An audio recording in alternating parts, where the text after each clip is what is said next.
Hunter Biden in the center of that political firestorm, speaking out this morning. I want to get to the heart of it. Did you and your father ever discuss Ukraine? Responding to President Trump's attacks against him and his father, and about his business dealings overseas. I don't think that there's a lot of things that would have happened in my life that if my last name wasn't Biden. Why he's pledging not to work for any foreign companies, and what he says about the president's children, only on GMA this morning. Impeachment showdown. The new report that former National Security Advisor John Bolton was so alarmed about White House pressure on Ukraine, he told an aide to report it. Bolton calling the president's personal attorney, Rudy Giuliani, a hand grenade who's going to blow everybody up. Major development overnight.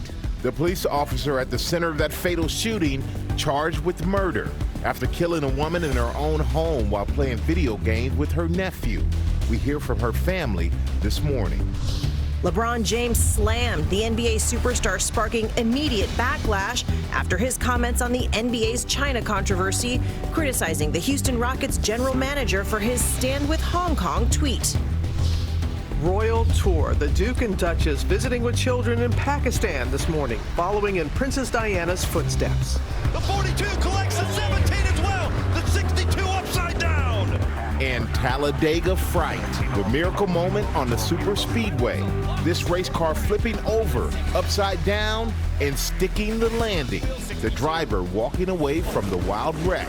Why he is all smiles. Live in Times Square, this is Good Morning America.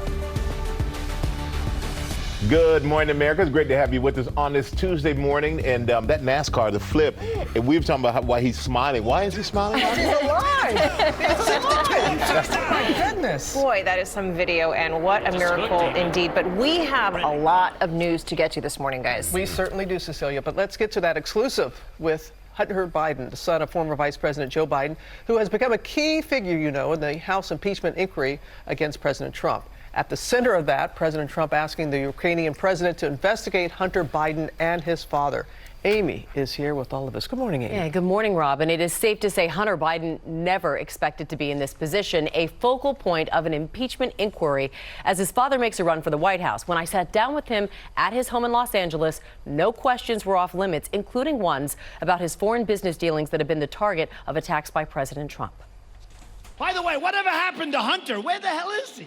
Hunter Biden, the son of former Vice President Joe Biden, has found himself at the center of a political firestorm. Where's Hunter? Where is Hunter? Where is Hunter? He's right here. Yeah, I'm here. I'm working and I'm living my life. President Trump says you're in hiding. Hiding in plain sight, I guess. Yeah.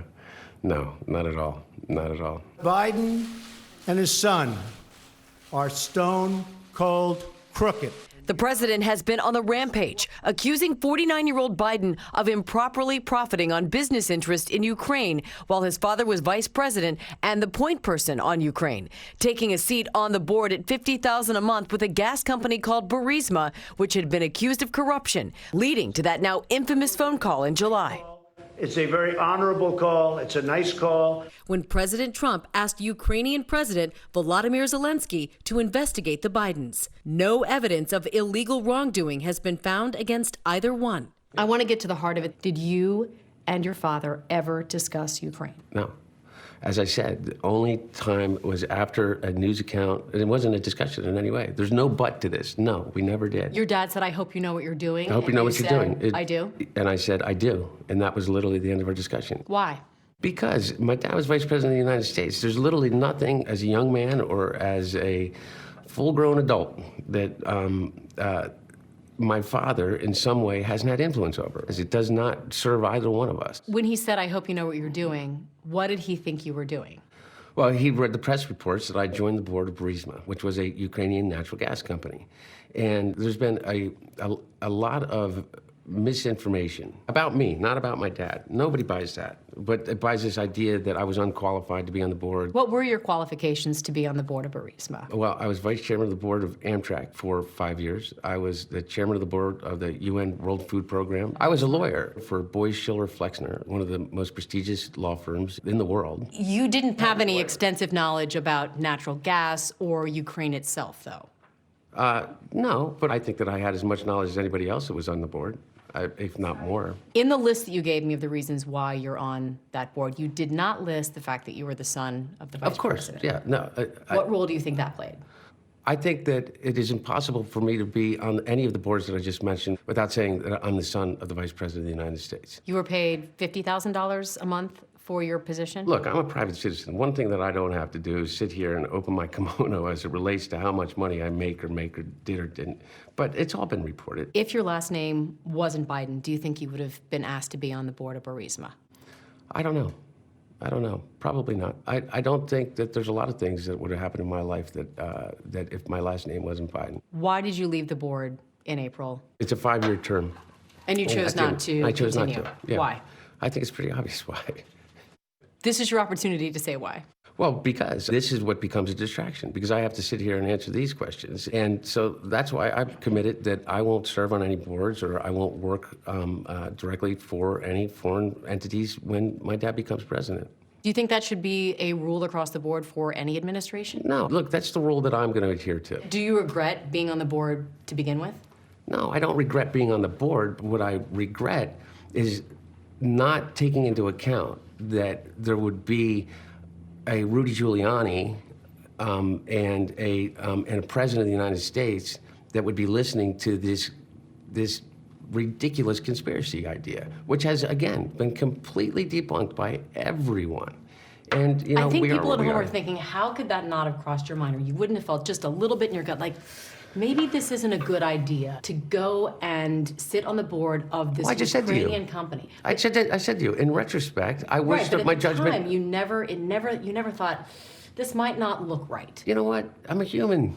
And you know what? Did I make a mistake? Well, maybe in the grand scheme of things, yeah. But did I make a mistake based upon some unethical lapse? Absolutely not. China should start an investigation into the Bidens. Also on Trump's list of accusations against Hunter Biden, that Hunter flew on Air Force Two with his father during an official government trip to China in 2013, leveraging that connection for financial gain in an investment deal with Chinese businessman Jonathan Lee.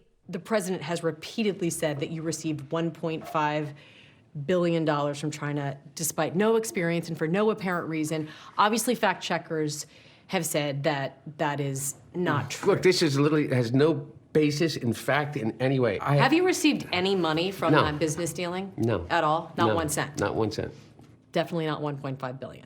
It's crazy. They feel like they have the license to go out and say whatever they want. It feels to me like living in some kind of Alice in Wonderland, where you're up on the real world and then you fall down the rabbit hole and, you know, the president's the Cheshire Cat asking you questions about crazy things that don't bear any resemblance to the reality of anything that has to do with me. And so here's the answer. No one ever paid me $1.5 billion. And if they had, I would not be doing this interview right now. We saw you in those photos getting off of Air Force Two with your daughter, with your father. I You were have traveled there. everywhere with my dad. And I went there because my daughter was on the trip too. But did you talk about China No. or your deal with China? No. A 12-hour flight over? No, of course not. That never came up? No. Your father did shake hands with Mr. Lee, though, correct, in the lobby of that hotel? I don't remember, but probably. Yeah, I hope so. I hope he did. He was my friend. Jonathan Lee. Yeah, for almost 13 years. He was your He's my friend and your partner. business Yeah, partner. but I understand. So really, Amy, whether I'm in New York or whether I'm in Washington, D.C., a friend and a business associate is in the hotel, and my dad's sitting there. Is it inappropriate for me to have coffee with them? I don't So that find meeting anything was wrong. not a mistake. It was not unethical. 100% not. No. What do you say to people who believe this is exactly why people hate Washington? A vice president's son can make money in countries says where this? your father is creating official government By the business. way, well, I don't know what to tell you. I made a mistake in retrospect as it related to creating any perception that was wrong. And so, therefore, I'm taking it off the table, Amy. I'm making that commitment. Let's see if anybody else makes that commitment, but that's the commitment that I'm making. And Hunter Biden reiterated time and time again that he did not ever discuss in any detail whatsoever any of his business dealings in Ukraine and China with his father, period. That he wanted that to be crystal clear.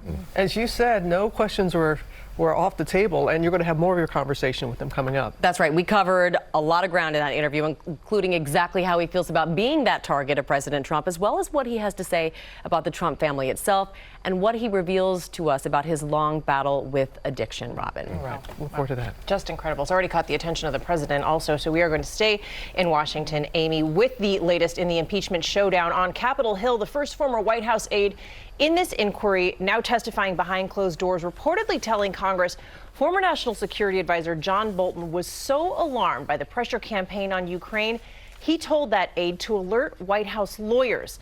So let's bring in Mary Bruce there on Capitol Hill. And Mary, Bolton was especially concerned, it seemed, about Rudy Giuliani, calling him a hand grenade about to blow everyone up. Cecilia, the president's own national security advisor at the time, John Bolton, was so concerned about Rudy Giuliani's campaign to pressure Ukraine for political help that he repeatedly tried to sound the alarm. Now, the New York Times is reporting that Fiona Hill, the president's former Russia advisor, told congressional investigators here that Giuliani, the president's personal attorney, and his allies inside the Trump administration were going around official channels, essentially running their own foreign policy to help the president. Hill says at one point the U.S. ambassador to the EU, Gordon Sondland, told her that he was running Ukraine policy, even though Ukraine isn't even in the EU. And when she asked him, according to whom, he told her the president. Now, John Bolton urged Hill to take this matter to White House lawyers and tell them, quote, I am not part of whatever drug deal they are cooking up. And he likened Giuliani to, quote, a hand grenade who's going to blow everybody up. Cecilia, Hill did take this matter to White House attorneys, but it is not clear what came of it. Yeah, Mary, and now another twist. It seems federal prosecutors are on the case as well, reportedly investigating Giuliani's business dealings in Ukraine, and they may have been at this for months. Yeah, so Cecilia, Giuliani tells us that he's seen no indication that he is under investigation, but now there are reports that federal prosecutors are indeed investigating his business dealings in Ukraine. The Wall Street Journal is reporting that prosecutors in Manhattan are examining Giuliani's bank records and have already been questioning witnesses for weeks. Now, we know that authorities are also looking into Giuliani's business ties with those two associates of his who were arrested last week after they allegedly were involved in campaign finance violations. Giuliani, though, has denied any wrongdoing. Cecilia. He certainly has. Mary Bruce on Capitol Hill there. Thank you. And we are, of course, looking ahead to tonight's fourth Democratic debate, where that impeachment inquiry is sure to be topic number one. 12 candidates facing off in Ohio. This debate, of course, will be Senator Bernie Sanders' return after a heart attack 2 weeks ago, and Elizabeth Warren taking the stage as polls show that she is surging in that crowded field. The latest in Syria also expected to be a major theme tonight, Michael. And that crisis in Syria, Cecilia, is growing as President Trump is demanding an immediate ceasefire, hitting Turkey with tough new sanctions. Let's go to Martha Raddatz in Washington with the latest. Good morning, Martha. Good morning. That's right, Michael. A new round of sanctions against Turkey with a warning that tougher ones will follow if the Turkish government does not halt the violence in Syria and agree to a long-term settlement on the border. But that threat follows the president's conversation just over a week ago that essentially opened the door for Turkey to invade. And there is no indication this morning that Turkey will halt its bloody assault. Turkey's President Erdogan writing in an op-ed that he considers this a national security issue given the number of refugees that have flooded into Turkey. President Trump also tweeting about those former Kurdish fighters who the U.S. has now abandoned, saying that anyone who wants to assist Syria in protecting the Kurds is good with me, whether it is Russia, China, or Napoleon Bonaparte, stressing that he would rather focus on our border with Mexico. But President Trump is sending Vice President Pence and National Security Advisor Robert O'Brien to Turkey to deliver a strong message in person that the violence should end and hopefully, Robin, begin negotiations. Hopefully so. All right, Martha, thank you. We're going to go to Ian Panel now with more on the withdrawal of American troops from that region. Good morning, Ian. Yeah, good morning, Robin. That's right. That withdrawal is now underway of most U.S. troops from Syria. We're starting to see men and equipment moving out. These images from this morning appear to show U.S. forces either pulling back away from the fighting or starting to head out. The extraction expected to take weeks, but as the fighting on the ground escalates, some units may have to leave sooner. Both regime and Turkish troops are now squaring off in key border areas, which appear to be under heavy bombardment this morning. Now, without a ceasefire, there could could be a major clash there. Meanwhile, the humanitarian situation just gets worse, with many hospitals now packed full of wounded civilians desperate for help. And we're seeing some heartbreaking images of injured kids there. And this morning, whole families are now forced to move home to the desert to try to find somewhere safe, anywhere safe from the front line. A dire situation for the very people who were our allies just until a few days ago. Cecilia? So many sad images coming in there. Okay, Ian, thank you. We're going to turn now to that police shooting that left a Texas woman dead inside her own home. Overnight, the officer who fired that fatal shot was arrested and charged with murder. ABC's Marcus Moore has this story. The officer at the center of a fatal weekend shooting, identified as Aaron Dean, booked on a charge of murder overnight. Had the officer not resigned, I would have fired him for violations of several policies, including our use of force policy, our de-escalation policy, and unprofessional conduct. During a news conference, authorities said he is not cooperating with the investigation underway into the shooting at Tatiana Jefferson's Fort Worth, Texas home. Dean's accused of shooting and killing the 28-year-old early Saturday morning in her home. A terrifying moment captured on the officer's body cam. Put your hands up, show me your hands. Family members said Jefferson had been playing video games with her 8-year-old nephew that morning when she was gunned down right in front of him. Police showed up at the house after a neighbor called the department's non-emergency line to report that the family's front door was open. Relatives said Jefferson left that door open to catch some of the breeze that night. I haven't seen anybody moving around. It's not normal for them to have both of the doors open this time of night. When officers arrived, they parked around the corner from the house. And as you can see in this video, Dean approaches the back of the home and never identifies himself as an officer before pulling the trigger. The fact that she got shot for looking through her own window is the problem here. And the family desperate to see this case through its entirety as they prepare for Jefferson's funeral. Officer Dean is out of jail this morning on a bond. Michael? All right, Marcus, that's a sad case right there. We're going to turn now to that miracle NASCAR moment on the Talladega Superspeedway. Take a look at this. Brendan Gaughan's car number 62 crashing and flipping upside down, but he sticks the landing. There we go, just like Simone Biles. You know, up and over. And 4 tires on the ground. That's right. He suffered no injuries, and he even joked around with the reporter after the race. Take a look. Mother, it's okay. It's just a flip. It didn't hurt, I promise.